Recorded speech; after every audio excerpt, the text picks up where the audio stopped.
हाय, कैसे हैं बच्चों? मजे में? तो आगे के सारे लेक्चर आई होप कि आपने परफेक्ट प्रिपेयर कर दिए, क्योंकि आज का जो टॉपिक है ना वो आगे के सारे कॉलिगेटिव प्रॉपर्टी से रिलेटेड है। किससे रिलेटेड है? कॉलिगेटिव प्रॉपर्टी, जो राउल्ट्स लॉ वेपर प्रेशर से चालू करके ऑस्मोसिस तक जो पढ़ा ना, उन सब के लिए ये बड़ा इम्पोर्टेंट है। और इसका नाम है हमारे पास van't Hoff factor. This van't Hoff factor is one of the very important concept related to JEE NEET exam. So you must conscious about today lecture, okay, because it is very important for the competitive exam also. आगे मैंने आपको एक ही lecture बोला था competitive वाला, कौन सा lecture बोला था याद है? पॉजिटिव नेगेटिव डेविएशन वाला। और आज के लिए वांट ऑफ फैक्टर। चलो याद कर लेते हैं हमने कौन कौन सी कॉलिगेटिव प्रॉपर्टी कैसे कैसे पढ़ी थी। याद है सबसे पहली कॉलिगेटिव प्रॉपर्टी राउल्ट्स लॉ वाली हमने पढ़ी थी, P0 minus P/P0 is equals to W2 upon MW2 into MW1 upon W1, ये हमारा पहला था। दूसरा elevation in boiling point delta TB is equals to KB into molality. Third हमारे पास था delta TF is equals to KF into molality. और फिर हमारे पास था pi is equals to CRT। आपको याद है अभी तक मैंने जितने भी एग्जाम्पल लिए थे आपके सामने, वो कौन कौन से एग्जाम्पल थे? ग्लूकोज ले सकते थे हम एग्जाम्पल, शुगर लिया हमने एग्जाम्पल, यूरिया लिया ना। आपको लगता होगा सर क्यों हर बार एक ना एक एग्जाम्पल लेते, सर को नहीं आता? नहीं, ऐसा नहीं है। अभी तक क्यों हम यही एग्जाम्पल ले रहे थे? Because this all are non electrolyte. और आज से जो हम एग्जाम्पल लेने वाले हैं, that example is related to what? Electrolyte. जैसे कि NaCl, CaCl2, AlCl3, K4FeCN6। आज से हम ये वाले एग्जाम्पल लेने वाले हैं। तो अगर ऐसे अब कोई भी न्यूमेरिकल सॉल्व करने हो, आपको कैसे पता चले कि यही फॉर्मूला यहाँ यूज़ करना है, यही फॉर्मूला यहाँ यूज़ करना है? तो जब कभी भी नॉन इलेक्ट्रोलाइट आए तो आपको ये फॉलो करने का। बराबर क्या बोल रहा हूँ पता चल रहा है? मैंने क्या बोला? अभी तक जितने भी एग्जाम्पल हमने किए ना, वो सारे एग्जाम्पल नॉन इलेक्ट्रोलाइट थे, जो डिसोशिएट भी नहीं हो सकते या तो कंबाइन भी नहीं हो सकते, उनको नॉन इलेक्ट्रोलाइट बोलते हैं। लेकिन अब से जो एग्जाम्पल लेने वाले हैं वो इलेक्ट्रोलाइट के एग्जाम्पल है। और तब आपको ये सब के सब इक्वेशन को एक बड़े इंपॉर्टेंट फैक्टर से मल्टीप्लाई करना पड़ेगा, और वो फैक्टर का नाम है वांट ऑफ फैक्टर I। कब मल्टीप्लाई करना है आपको? जब आपको क्या दिखाई दे? इलेक्ट्रोलाइट। क्या दिखाई दे आपको? Electrolyte. Only at that time this all formula multiply by I। अब आपको क्वेश्चन होगा सर आप बोल तो रहे इम्पोर्टेंट, लेकिन ये है क्या van't Hoff factor and how to calculate? चलो तब उसके ऊपर जाते हैं। तो how to calculate this van't Hoff factor? चलो तो कैलकुलेशन चालू करते हैं। So want of factor having a formula want of factor I having a formula number of moles of a solute after dissociation or association divided by number of mole of a solute before dissociation or association, before dissociation or association। पता चला क्या बोला मैंने? क्या बोला? How to calculate a van't Hoff factor? तो उसका formula है van't Hoff factor is equals to number of moles of solute after dissociation or association divided by number of moles of solute before dissociation और association. तो आपको पहला question हो sir आपने लिखा तो सही, लेकिन क्या होता है डिसोसिएशन और एसोसिएशन का मतलब? नहीं, आपको नाम से ही नहीं पता चला क्या होगा, क्या हो सकता है, क्या लगता है? तो डिसोसिएशन की बात करें, so generally ionic compounds are dissociated into their ions, dissociated into their ions. तो जैसे कि अगर मैं बात करूं NaCl, तो उसके स्टार्टिंग में 1 मोल हमने लिए थे, लेकिन जैसे ही वो अपने पार्टिकल में डिवाइड होता है, it is a Na plus NaCl minus, तो हमारे पास उसके पार्टिकल्स आए, मोल्स आए, 2 moles of ions are form. दूसरा अगर मैं एग्जांपल लेता हूं कि सपोज Ka4 FeCN6, तो इसके तो अभी हमारे पास 1 मोल ही है, लेकिन आफ्टर डिसोसिएशन देखने जाए तो 4K plus and FeCN6 minus 4 है। तो अब हमारे पास आफ्टर डिसोसिएशन टोटल मोल्स कितने हो गए? 4 + 1 5 हो गए। चलो फॉर्मूला यूज करो तो van't Hoff factor I is equals to number of moles of solute after, कितने आफ्टर हमारे पास? 2।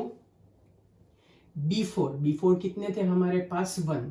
तो NaCl के लिए हमारे पास आंसर आया 2। चलो तो ये K4 FeCN6 के लिए बात कर देते हैं। हमारे पास आफ्टर टोटल आयंस आए 5 और बिफोर हमारे पास टोटल आयंस आए 1, तो what is our answer? 5.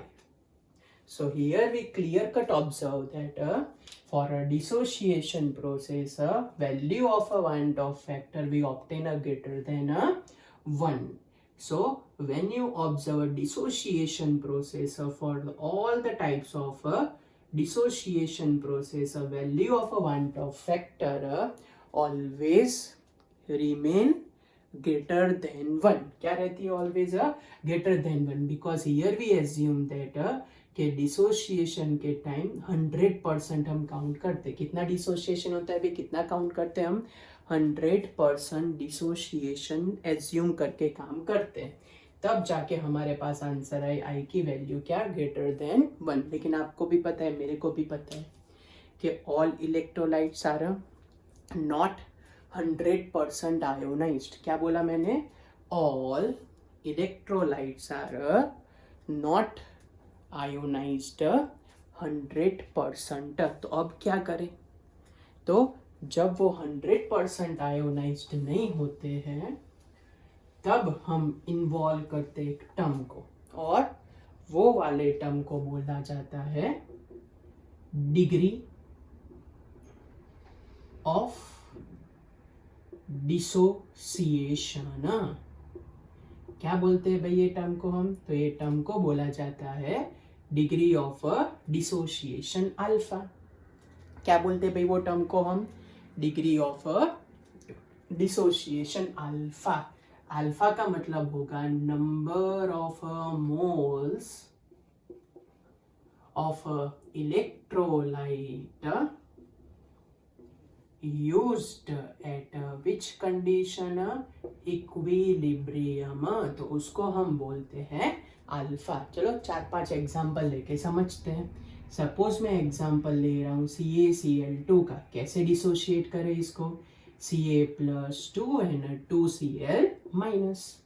So at initial state हमारे पास आंसर आया, इसके लिए 1 मोल कंसीडर करते हैं। आपको पता है रिएक्शन स्टार्ट होती हो तब प्रोडक्ट हमारे पास नहीं होते। इक्विलिब्रियम थोड़ा याद आ जाएगा आपको, बराबर।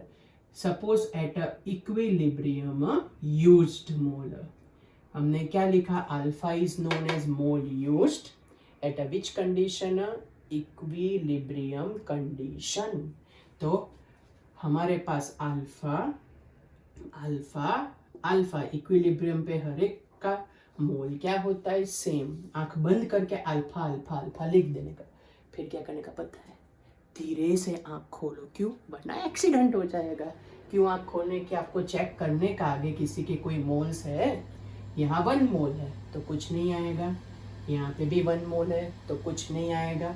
यहाँ कितने मोल है 2, तो कहने का मतलब जितने भी मोल्स होते हैं वो मल्टीप्लाई करें। तो आँख बंद करके अल्फा लिख दो, फिर आप खोल के चेक करने का, वरना फूम हो जाएगा, वो ध्यान रखना। चलो एट इक्विलिब्रियम कितने बाकी बचेंगे वो लिख देते हैं, अनयूज्ड मोल।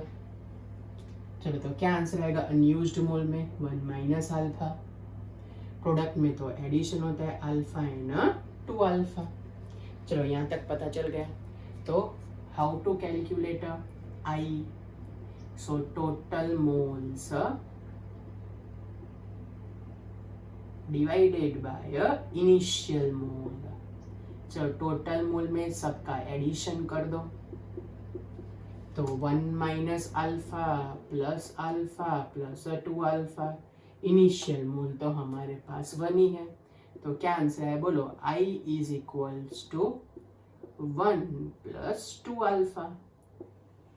फिर से सिखा देता हूँ, ऐसे आप लोग कोई भी इक्वेशन के लिए प्रूव कर सकते हो, बड़ा इंपॉर्टेंट है, कॉम्पिटिटिव में बहुत पूछते हैं लोग।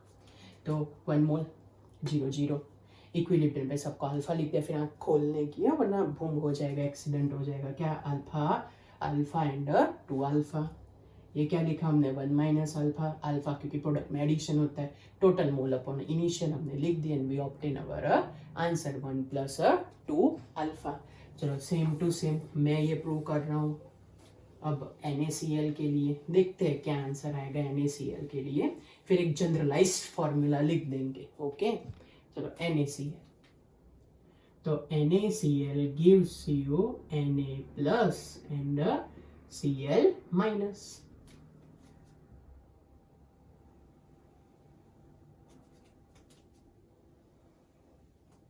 अब क्या लिखूं बोलो, एट इनिशियल स्टेज कितने लिखे हम 1 मोल 0 0। एट इक्विलिब्रियम बोलो क्या लिखे, कितना लिखते हम अल्फा अल्फा अल्फा, फिर आप खोल के देखने का 1 मोल 1 मोल 1 मोल, तो no change. Now at equilibrium unused mole means कितने रिमेन रहेंगे, तो अनयूज्ड मोल फाइंड करने जाए तो 1 initial alpha alpha and alpha. So I is equals to total mole upon initial mole. तो बोलो हम क्या आंसर लिखे यहाँ पे, तो इसके अंदर अगर आंसर लिखना हो तो I is equals to total, सबका एडिशन करो तो 1 minus alpha plus alpha divided by initial mole 1। तो I की वैल्यू क्या आ गई 1 प्लस अल्फा। तो for this type of various electrolyte what is a generalised formula, क्या बोला मैंने, what is a generalised formula. तो चलो जनरलाइज्ड फॉर्मूला लिखते हैं। सपोज हमारे पास है An टाइप ऑफ इलेक्ट्रोलाइट, उसके अंदर N आयंस बनते तो Na लिखते नहीं, जैसे NaCl तो 2 आयन बने। अभी हमने K4FeCN6 लिखा था, 5 आयन, तो जितने भी आयंस होते हैं वो क्या हो जाते हैं, मल्टीप्लाई हो जाते हैं। तो पहले eight which state, initial state लिख देते हैं, फिर क्या लिखते हैं एट इक्विलिब्रियम यूज्ड लिख देते हैं, फिर क्या लिख देते हैं एट इक्विलिब्रियम अनयूज्ड या तो रिमेन लिख देते हैं। चलो तो स्टार्टिंग में यहाँ पे 1 मोल, यहाँ पे क्या होता है 0, आंख बंद करके क्या लिखने का अल्फा अल्फा खोलो, कितने आयंस है N आयंस, तो मल्टीप्लाई बाय N। तो क्या लिखो 1 minus alpha and N alpha. I is equals to total mole 1 minus alpha plus N alpha divided by initial mole. तो I इज इक्वल्स टू 1, मैं निकालता हूँ अल्फा को कॉमन, N माइनस 1, पता चला क्या किया, अल्फा कॉमन निकाला तो N माइनस 1 बाकी बचा। तो चलो क्या लिखे, I minus 1 is equals to alpha into N minus 1। तो what is the value of alpha, I minus 1 upon N minus 1। अब आपको हर बारी मजूरी करने की जरूरत है नहीं, सीधा answer.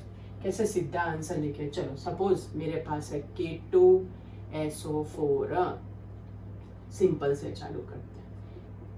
Suppose we having a KCl ionized 80%. Suppose we having a Na2SO4 ionized 60%. तो कोई आपको पूछे क्या I की वैल्यू क्या होगी, तो 80% का मतलब अल्फा आया 0.8, 60% का मतलब अल्फा आया 0.6।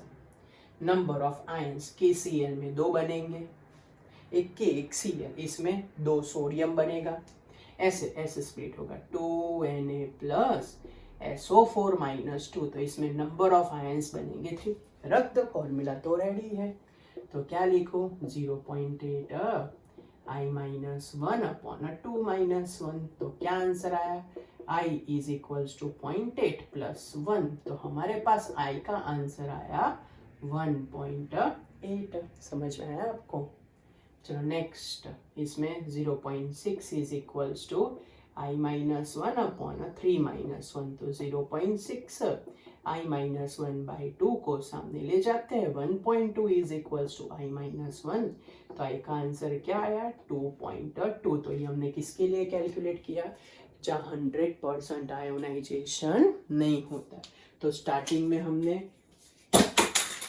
डिग्री ऑफ डिसोसिएशन के अंदर क्या ध्यान रखा, 100% आयोनाइजेशन, बराबर। फिर हमने एग्जांपल लिया, अननोन का फॉर्मूला लाए।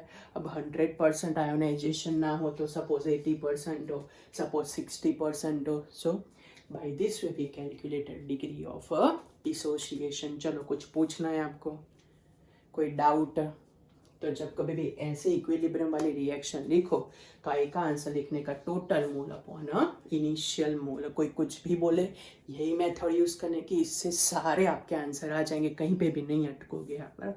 कोई आपको कैसे भी सिखाए, लेकिन ये permanent shortest and perfect method ही है, यही फॉलो करने की। चलो ये तो बात हुई किसकी, डिसोसिएशन की। याद है फॉर्मूला में क्या लिखा था, एसोसिएशन वर्ड लिखा था ना। तो क्या होता है एसोसिएशन और कैसे समझे उसको, जैसे डिसोसिएशन किया था सेम टाइप से एसोसिएशन, नाम से पता चला। डिसोसिएशन में आयंस डिसोसिएट होता, आयंस बनते थे ना, तो एसोसिएशन में क्या होगा, कॉम्बिनेशन। क्या होगा, कॉम्बिनेशन। तो for a degree of association, चलो एग्जाम्पल लेता हूँ। तो डिग्री ऑफ एसोसिएशन का बड़ा अच्छा एग्जाम्पल है carboxylic acid. When any type of a carboxylic acid is dissolved in a organic solvent, so it is dissolved in a organic solvent, we observe a association। क्या होता है उसके अंदर, association होता है। कैसे, because molecules of a carboxylic acid, भाई ध्यान रखना ये डिजाइन नहीं है, यही है, थोड़ा डिजाइनिंग लिखा हमने। चलो सामने भी दूसरा एसिटिक एसिड का लगा देते हैं। So here due to formation of intermolecular hydrogen bond, they form which type of a structure, dimer structure। आपने देखा क्या हुआ, क्या हुआ, 2 molecules एसोसिएट होके कितने बना दिए, एक मॉलिक्यूल। फिर से बोल दो, 2 molecules are associated to form only 1 molecule। तो उसमें क्या हुआ, स्टार्टिंग किए थे 2 molecules से, लेकिन डाइमर फॉर्मेशन में एंडिंग में कितना आया, 1 आया। कहने का मतलब अगर 2 moles ऑफ एसिटिक एसिड से मैं स्टार्ट कर रहा हूँ, तो इफ एसोसिएशन इज अकर, सो ये मिक्स होके हो जाएंगे ओनली 1 मॉलिक्यूल। तो इसको क्या बोलते हैं हम, डाइमर। क्या बोलते हैं इसको, डाइमर। चलो सेम वे अगर मैं बोलूँ कि भाई मेरे पास 3 moles ऑफ एसिडिक ट्राइमर, होगा तो नहीं, लेकिन समझ लो 3 moles ऑफ एक्स सब्सटेंस है, उसमें अगर एसोसिएशन हो गया तो वो फॉर्म करता है ट्राइमर। तो मैं लिख दूंगा X3, तो इसको हम बोलते हैं ट्राइमर। क्या बोलते हैं इसको, ट्राइमर। फिर से एसिटिक एसिड सपोज डाइमर बनाएगा, means 2 molecules resemble like 1 molecule।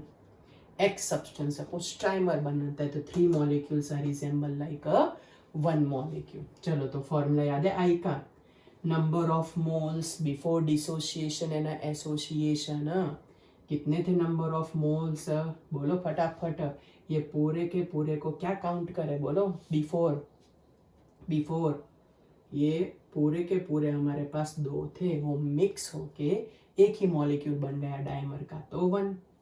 चलो फिर से बिफोर कितने थे हमारे पास? 3। आफ्टर ट्राइमर होके 3 मिलके 1 बन गए, तो इसके लिए आंसर 0.5 आया, इसके लिए आंसर 0.333। मीन्स मैं ऐसा समझाना चाहता हूँ कि if it is a association process, I की वैल्यू ऑलवेज आपके पास रहेगी लेस देन 1। फिर से ना समझ में हो तो, अगर डाइमर बनता है तो उसका मतलब 2 molecules fused to form a 1 molecule, decrease हुए मोल्स। ट्राइमर में 3 molecules associated to form a 1, means उसमें भी डिक्रीज हुए।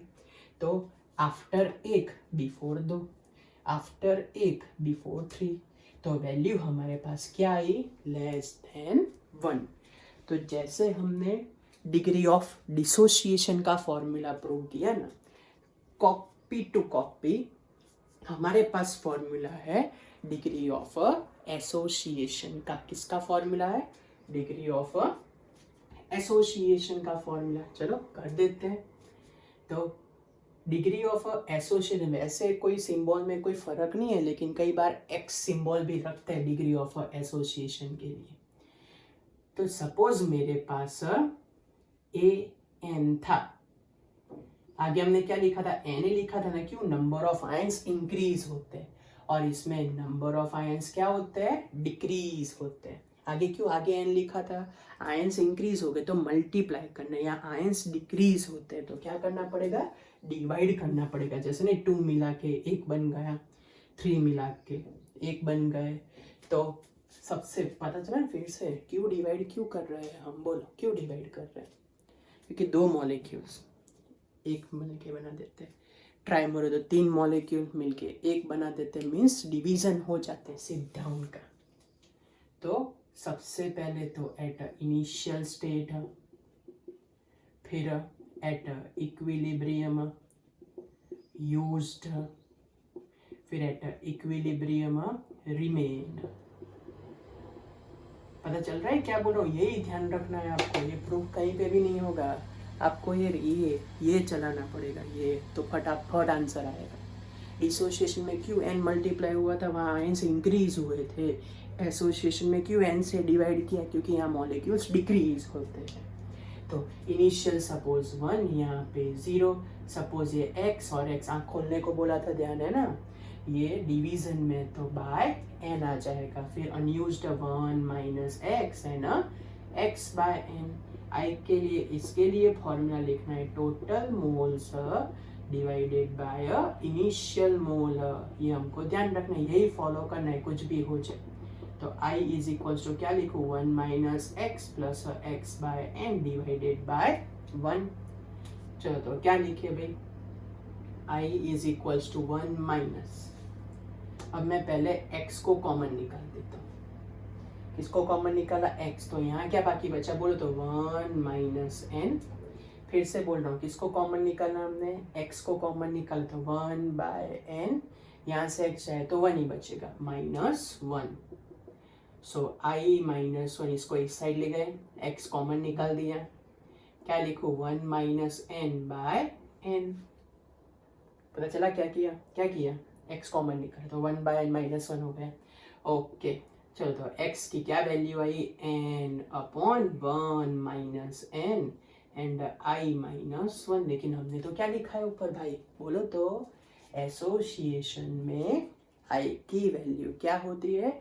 लेस देन 1 होती है। तो क्या करते हैं? ऊपर नीचे दोनों से माइनस में कॉमन निकाल देते हैं, तो हमारे पास आंसर आएगा n इंटू एन माइनस 1, और यहाँ से भी माइनस 1 कॉमन निकालो, 1 माइनस आई। अगर डाइमर बनता हो या तो क्वेश्चन में कुछ भी ना दे के रखा हो तो n इक्वल टू 2 लेने का। अगर ऐसा स्पेसिफाई करे कि ट्राइमर बन रहा है तो n इक्वल्स टू 3, स्पेसिफाई करे कि टेट्रामर बन रहा है तो n इक्वल्स टू 4। कुछ भी स्पेसिफिकेशन ना हो तो क्या ध्यान रखने का आपको? n equal to 2। ये जनरली कार्बोक्सिलिक एसिड तो स्पेसिफाई नहीं करते, उसमें डाइमर ही बनता है इसलिए। चलो कुछ पूछना है आपको, कोई डाउट है? क्या किया पता चला हमने? Degree of dissociation, degree of association, want Hoff factor, वो कंसेप्ट आपको ध्यान रखना है। चलो अब शॉर्ट आउट कर लेते हैं लास्ट में। बोलो क्या शॉर्ट आउट आएगा सबसे लास्ट में करने जाए तो? शॉर्ट आउट कुछ ऐसा आया हमारे पास, लास्ट में लिखना हो तो, कि अगर डिसोसिएशन प्रोसेस होती हो सो हमारे पास आई की वैल्यू ग्रेटर देन 1 होगी। अगर एसोसिएशन प्रोसेस होती होगी तो हमारे पास आई की वैल्यू लेस देन 1 होगी। फिर अगर नॉन इलेक्ट्रोलाइट हो उसका मतलब नो एसोसिएशन और नो डिसोसिएशन, अगर ऐसा कोई भी कंसेप्ट आया तो आई की वैल्यू आपको 1 ही रखने की। जैसे कि शुगर, ग्लूकोज, यूरिया, बेंजीन, ऐसे बहुत सारे कंपाउंड। तो इसके अंदर आपको ध्यान रखना है कि आई की वैल्यू क्या लेने की। बना और अब तक जितने भी फॉर्मूला थे याद आए ना, सारे के सारे फॉर्मूला में क्या करना है आपको, मल्टीप्लाई बाय आई। जब कभी भी इलेक्ट्रोलाइट आए, फिर से बोलो, जब कभी भी क्या आए, इलेक्ट्रोलाइट, वो आपको समझ में आना चाहिए। तो बड़े हो गए, 11th में इक्विलिब्रियम में पढ़ा था आपने इलेक्ट्रोलाइट नॉन इलेक्ट्रोलाइट का डिफरेंस। तो जितने भी इलेक्ट्रोलाइट आए तो अब दिमाग में सायरन बज जानी चाहिए, क्या कि ड्यूरिंग न्यूमेरिकल्स अगर इलेक्ट्रोलाइट आए तो क्या सायरन बज जानी चाहिए, हर एक इक्वेशन को मल्टीप्लाई बाय आई करना है। हर एक इक्वेशन को क्या करना है, मल्टीप्लाई बाय आई।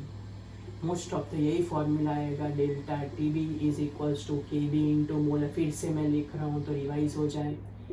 फिर delta T F equals to K F into molality into I. फिर pi is equals to C R T into I. फिर अगर कोई आइसोटोनिक सॉल्यूशन दे के रखा हो तो उसके लिए भी शॉर्ट आउट में लिख ही देता हूँ। आइसोटोनिक के लिए percentage weight by volume divided by molecular mass of 1 into I1, same पे percentage weight by volume into 2 into I2 divided by molecular mass 2। Okay, तो this is all about the solution chapter. जैसे मैंने बोला था वैसे हमने एक chapter theoretical base perfectly complete किया। अब नेक्स्ट लेक्चर से सारे के सारे न्यूमेरिकल चालू हो गए। क्या चालू हो गए, हाँ, लेकिन मैं न्यूमेरिकल जैसे तैसे नहीं करूँगा। न्यूमेरिकल्स में हम टॉपिक वाइज जाएंगे, जैसे कि पहले एक्सरसाइज, एग्जाम्पल, इंडेक्स वाले सब मिला के सारे, यूनिट्स ऑफ कंसंट्रेशन वाले, फिर सारे के सारे हेनरीज लॉ वाले, फिर सारे के सारे राउल्ट्स लॉ वाले सॉल्व करेंगे, उसमें भी नॉन वोलेटाइल वोलेटाइल वाले। फिर हम के बी के एफ वाले करेंगे। ऑस्मोसिस कहने का मतलब उसमें भी हमको मिनिमम 3 लेक्चर चाहिए। न्यूमेरिकल में कितने चाहिए, मिनिमम 3 लेक्चर चाहिए। और हमको स्टेप बाय स्टेप सारे न्यूमेरिकल्स करने। न्यूमेरिकल्स मेरी हैंड रिटन नोट है, तो मैं आपको फोटोग्राफ भेजूँगा न्यूमेरिकल्स के लिए, क्योंकि ऑनलाइन आप कोई भी देखो तो वो भी परफेक्ट होता ही नहीं है। तो मेरा अब नेक्स्ट टारगेट क्या है, न्यूमेरिकल्स के भी ऑनलाइन लेक्चर हम स्टार्ट कर देंगे। तो क्या आपको जब कभी भी जैसे भी सॉल्यूशन देखना है तो देख पाओगे। तो अब हमारा नेक्स्ट टारगेट क्या है, न्यूमेरिकल्स। तो आपको क्या करना है, नेक्स्ट लेक्चर के लिए आपको सारे के सारे फॉर्मूला प्रिपेयर करके बैठना है नेक्स्ट लेक्चर के लिए, क्योंकि 15 अप्रैल से पहले न्यूमेरिकल्स के साथ पूरा चैप्टर हमको कंप्लीट करना है और आपको भी कंप्लीट करना है। पता चल गया। और जैसे 15 अप्रैल को ख़त्म हुआ, 17 अप्रैल को एग्ज़ाम। क्या बोला मैंने, 17 अप्रैल को एग्ज़ाम सॉल्यूशन चैप्टर। तो be ready, be prepare and stay at home and become safe. Okay, bye बच्चों।